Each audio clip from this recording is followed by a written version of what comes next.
Praise the Lord, ஹல்லேலூயா. கிறிஸ்துவுக்குள் பிரியமானவர்களே, இந்த அருமையான காலை வேளையிலும் தேவ சமூகத்துக்கு வந்தவங்க ஒவ்வொருவரையும் இயேசுவின் இணையற்ற நாமத்தினாலே அன்பின் வாழ்த்துக்கள். இந்த நாளிலும் 1 பேதுரு 5ஆம் அதிகாரம் 5வது வசனத்தை அடியேன் வாசிக்கிறேன். நீங்கள் எல்லோரும் ஒருவருக்கொருவர் கீழ்ப்படிந்து மனத்தாழ்மையை அணிந்து கொள்ளுங்கள். பெருமை உள்ளவர்களுக்கு தேவன் எதிர்த்து நிற்கிறார், தாழ்மை உள்ளவருக்கோ கிருபை அளிக்கிறார். ஆமேன், ஹல்லேலூயா. அருமையான வசனத்தோடு கூட காலை வேளையில கர்த்தர் பேசுகிறார். நீங்கள் எல்லோரும் ஒருவருக்கு ஒருவர் கீழ்ப்படிந்து. இந்த வார்த்தை உண்மை உள்ள வார்த்தை. இந்த வார்த்தையை நாம நம்முடைய ஆவிக்குரிய வாழ்க்கையில நம்ம கடைபிடிக்க வேண்டியது. ஏன்னா வசனம் சொல்கிறது, நீங்க யாருக்கு கீழ்ப்படிந்து இருக்கணும் அப்படின்னா, அந்த மேல் வசனம், நீங்கள் எல்லோரும், அதாவது இளைஞர்களே, மூப்பர்களுக்கு கீழ்ப்படிந்திருங்கள் அப்படின்னு வசனம் சொல்கிறது. அப்போ நீங்க எல்லோரும் யாருக்கு கீழ்ப்படினும்? நமக்கு மேலாக இருக்கிற ஒரு அதிகாரத்துக்கோ, நமக்கு மேலா இருக்கிற உரிமைக்கோ, இல்ல நமக்கு மேலா இருக்கிறதான மூப்பர்களுக்கோ நாம கீழ்ப்படிந்து நடக்க வேண்டும். வேலைக்காரர்கள் எஜமானுக்கு கீழ்ப்படிந்து நடக்க வேண்டும். சோ பிள்ளைகள் தாய் தகப்பனுக்கு கீழ்ப்படிந்து நடக்க வேண்டும். அப்போ படிக்கிற பிள்ளைங்க ஆசிரியருக்கு கீழ்ப்படிந்து நடக்க வேண்டும். அப்போ நமக்கு மேலா இருக்கிற ஒரு அதிகாரத்திற்கு கீழாக நாம் கீழ்ப்படிந்து நடக்க வேண்டும் என்று தேவனுடைய திட்டமா இருக்கிறது. அததான் பேதுரு ஆலோசனையா கொடுக்கிறாரு. அருமையான வாலிபர்களே, நீங்கள் எல்லோரும் ஒருவருக்கு ஒருவர் கீழ்ப்படிந்து நீங்க என்ன பண்ணணும் அப்படின்னா, மூப்பருக்கு கீழ்ப்படிந்து இருங்கள். ஒருவருக்கு ஒருவர் நீங்க தாழ்மை அணிந்து கொள்ளுங்க. ஒருத்தருக்கு ஒருத்தர் விட்டு கொடுத்து போங்க அப்படின்னு கர்த்தர் பேசுகிறார். ஆமென், ஹல்லேலூயா. நம்ம தேவ சமூகத்துல வளர்கிறோம் என்றதற்கு நல்ல சாட்சி என்ன தெரியுமா?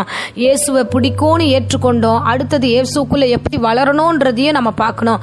நம்ம இயேசுவை ஏற்றுக்கொண்டு அதே நிலையில நம்ம நிற்க முடியாது. இயேசுவின் அன்பு நமக்குள்ள வரும்போது நமக்குள்ள இந்த உலக பிரகாரமான காரியங்கள் கடந்து ஆவியானவருடைய வழிநடத்தல் நம்ம கூட சேரும்.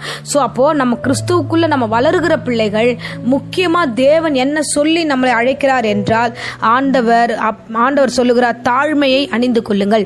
நான் உங்களுக்கு முன்பதாக இருக்கும்போது தாழ்மையாய் நடந்து கொண்டேன். ஆகையால நீங்க தேவ சமூகத்துல தாழ்மையாய் நடந்து கொள்ளுங்கள் என்று கர்த்தர் விரும்புகிறார். மனத்தாழ்மை அவசியம். அல்லேலூயா. விசேஷமாக இந்த வேதாகமத்துல நம்ம சவுல் தாவீதை குறித்து நம்ம வாசிக்கிறோம். நிறைய இடங்களில் சவுல் ராஜாவா இருக்கும்போது தாவீது அவனோடு கூட இருக்க பயணிக்கும் போதெல்லாம், ஒவ்வொரு முறையும் சவுல் அவனை கொல்ல நினைக்கும் போதெல்லாம் தாவீது அங்கிருந்து அவன் கடந்து போகிறான். மறுபடியும் பார்க்கும்பொழுது, நீ என்ன முதல் முறையா கொல்ல நினைச்சேன்னு சொல்லிட்டு பழிவாங்க வராம அங்கே அவன் தாழ்மையோடு கீழ்ப்படிதலோடு அவன் அங்கே நடந்து கொள்ளுகிறான். அல்லேலூயா. இப்போ தேவன் பார்க்கிறார், யார் இந்த இடத்துல பொறுமையா இருக்கிறா, யார் சகிப்புத்தன்மையா இருக்கா, யார் விட்டு கொடுத்து போறா என்று. சவுலுக்கும் தாவீதுக்கும் நடக்கிற அந்த போர்ல, நடக்கிற அந்த யுத்தத்துல, அந்த மன போராட்டத்துல எல்லாவற்றையும் கர்த்தர் நிதானித்து பார்க்கிறார். ஒவ்வொரு முறையும் தாவீது இறங்கி போகிறான், அமைதலாகிறான். ஒரு முறை கொல்ல வாய்ப்பு கிடைத்த பொழுது கூட அவன் கொல்லாமல் அங்கே சவுலை பார்த்து பேசுகிறான். நான் நினைச்சிருந்தா இந்த வேலையில் நான் உங்களை நான் பண்ணியிருக்கலாம், ஆனா நான் இல்ல, நீர் என் தகப்பன் என்று சொல்லி அவன் கடந்து போகிறான். அப்பொழுதும் சவுல் அவனை பார்த்து சொல்லுவான், என் மகனே, என் பிரியமானவனே என்று சொல்லுவான். ஆனாலும் அவனை கொல்லும்படியாக மறுபடியும் சவுல் தேடுகிறான். இந்த அருமையான சம்பவத்துல நாம் ஒன்றை கற்றுக்கொள்ள வேண்டும். என்னன்னா, தேவன் ரெண்டத்தையும் பார்க்கிறாரு. சவுலையும் பார்க்கிறாரு, தாவீதையும் பார்க்கிறாரு. ஆனா வசனம் சொல்லுகிறது, பெருமை உள்ளவருக்கு தேவன் எதிர்த்து நிற்கிறார், தாழ்மை உள்ளவருக்கோ கிருபை அளிக்கிறார். சோ கர்த்தர் அவன் சவுலோடு கூட ஆண்டவர் பார்க்கிறார். அவன் பெருமை உள்ளவனாக, நான் ராஜா, எனக்கு அதிகாரம் இருக்கிறது, நான் என்னவென்னா செய்வேன் என்று சொல்லி ஒரு பொறாமை நிமித்தமாக தாவீதை கொல்ல நினைத்த போது கர்த்தர் அவனுக்கு விரோதமாக நின்றார். ஆமென். பாவிகளை கூட கர்த்தர் மார்போடு அணைத்துக் கொள்வார், மன்னித்து இனி பாவம் செய்யாதுன்னு சொல்வார். ஆனா பெருமை உள்ளவர்களை கர்த்தர் விடவே மாட்டார். பெருமை உள்ளவர்களுக்கு தேவன் மட்டுமே எதிர்த்து நிற்கிறார். மற்றவங்க யாரும் எதிர்த்து நிற்க வேண்டிய அவசியமே இல்லை, அவரே எதிர்த்து நிற்கிறார். ஆனா தாழ்மையா இருந்தவன் ஒவ்வொரு முறையும் அடிக்கப்படும் போதெல்லாம் தன்னை அங்கிருந்து விலகி ஓடினாலும் மறுபடியும் தன்னுடைய பொறுப்பை நிறைவேற்ற வேண்டும் என்று ஜனங்களுக்கு மத்தியில வந்த தாவீதை கர்த்தர் ஆசீர்வதித்தார். தாழ்மையானவனுக்கு கர்த்தர் கிருபை கொடுத்தார். ஆமென். இந்த நாளில நீங்கள் விசுவாசத்தோடு தேவ சமூகத்துல காத்திருக்கிறீங்க. உங்க அதிகாரங்களுக்கு நீங்க கீழ்ப்படிந்து நடங்குங்க. நிச்சயமாகவே அதிகாரம் உள்ளவர்கள் நம்மளை அடக்குவார்கள் என்றால் கர்த்தரே நிற்பார். கர்த்தரே எல்லா காரியத்தையும் பொறுப்பெடுத்துக் கொள்வார். அவரே அவர்களை கீழ்ப்படுத்துவார், தாழ்மையாக்குவார். சோ ஆகையால நீங்கள் இந்த இந்த இடத்துல தாழ்ந்து போவது மனுஷருக்காக அல்ல, தேவனுக்காக, தேவன் கொடுத்த வார்த்தைக்காக. தேவன் உங்களை விட்டு கொடுக்க சொல்லுகிறார், கீழ்ப்படிந்து போங்கன்னு சொல்றாரு, தாழ்மையா இருங்கன்னு சொல்றாரு.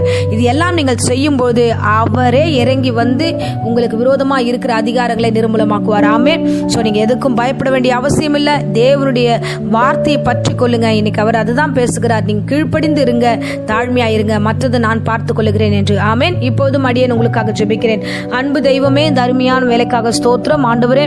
தாழ்மையோடு இருக்கிறவர்களை நீர் ஆசீர்வதிக்கிற தெய்வம் ஆண்டவரே. Thank you Jesus. இந்த வேளையில எங்களை கீழ்ப்படிதலோடு நடக்க சொல்லியிருக்கிறேன். இன்றைக்கு பிரசங்கம் கேட்ட ஒவ்வொரு பிள்ளைகளுக்கும் ஆண்டவரே, மேலானவர்களுக்கு ஆண்டவரை கீழ்ப்படிந்து நடக்க, அதிகாரம் உள்ளவர்களுக்கு கீழ்ப்படிந்து நடக்க, மூப்பர்களுக்கு கீழ்ப்படிந்து நடக்க ஆண்டவரே ஒவ்வொருவருக்கும் ஆண்டவரே தயவையும் தாழ்மையும் கற்றுக் கொடுப்பீராக. அது அபிஷேகம் பண்ணுவீராக. அப்படியே ஆசீர்வதிங்க.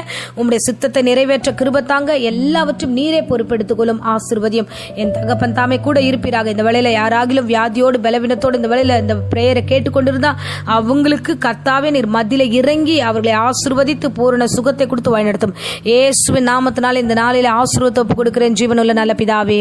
ஆமென். ஆமென். Praise the Lord. God bless you.